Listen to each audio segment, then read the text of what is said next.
Hello there, I'm Anubis2814 on YouTube, and today we're going to be discussing generational stereotypes and how they're always an unfair caricature to keep politicians from actually doing what they should be doing. The generational groupings are all arbitrary, but useful in understanding shared experiences and points of view. Depending on your age, you experience certain points in history. There was a certain zeitgeist of the times that you lived through and dealt with. It shapes who you are.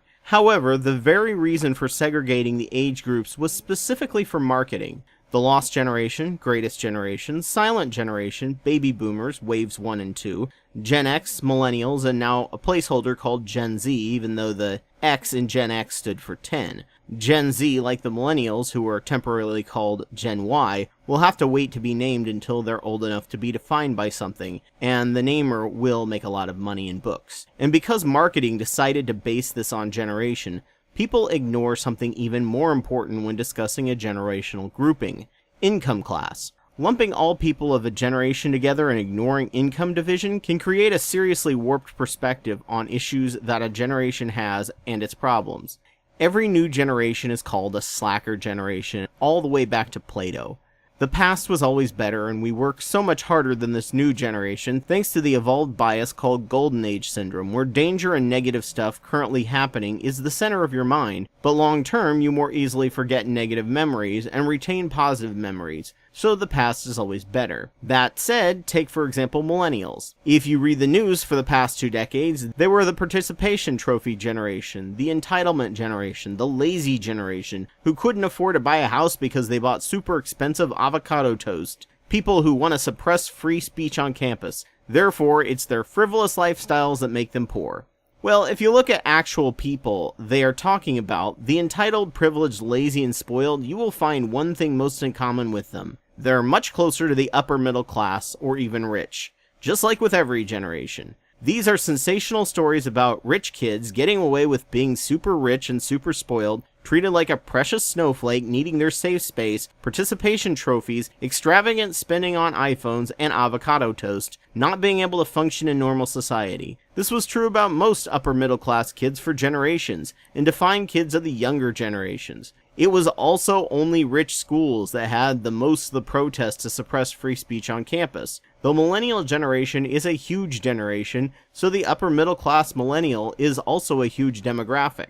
This completely ignored the middle and lower classes of this generation, who most of them couldn't find work as teens because there was a long recession and adults had to work these jobs so they wouldn't starve, and therefore when they got into the workforce they had no prior work experience but are now working 2 to 3 jobs even with a college degree with student loans they may never pay off because no one wants to pay them what they're actually worth, that the last generation's parents worked really hard to implement. But then their kids pissed this all away politically, and now their kids don't have the same opportunities they did, and will always make less money than their parents did. But by focusing only on the upper middle and upper class part of the demographic, and defining the entire generation as such, and blending their lifestyles with that of middle and lower class, politicians were allowed to delay their efforts to fix the very real problems. There is even more unfair problem that millennial has become a catch-all for an age group that is no longer in college. Most kids in college are now Gen Z, not millennials, and many millennials are now in their late 30s and own homes.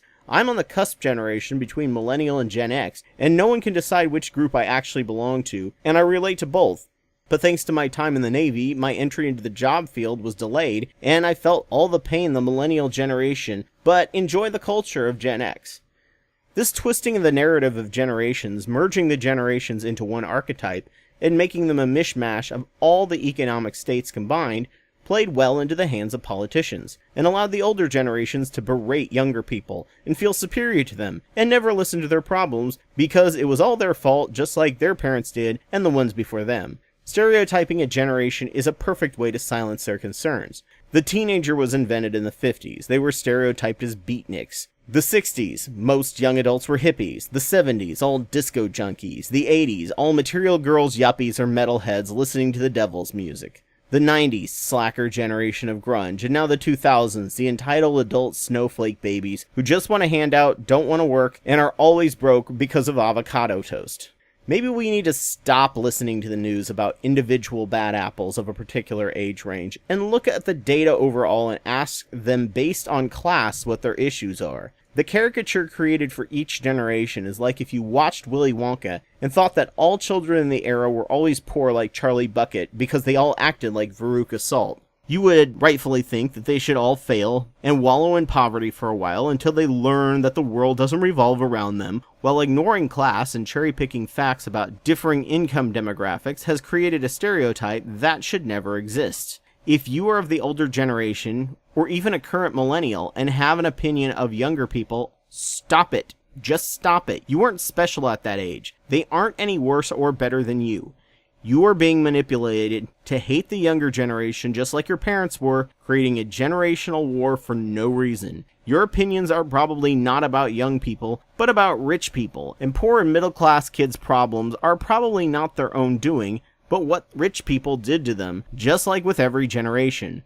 The generations have more in common than the income classes do.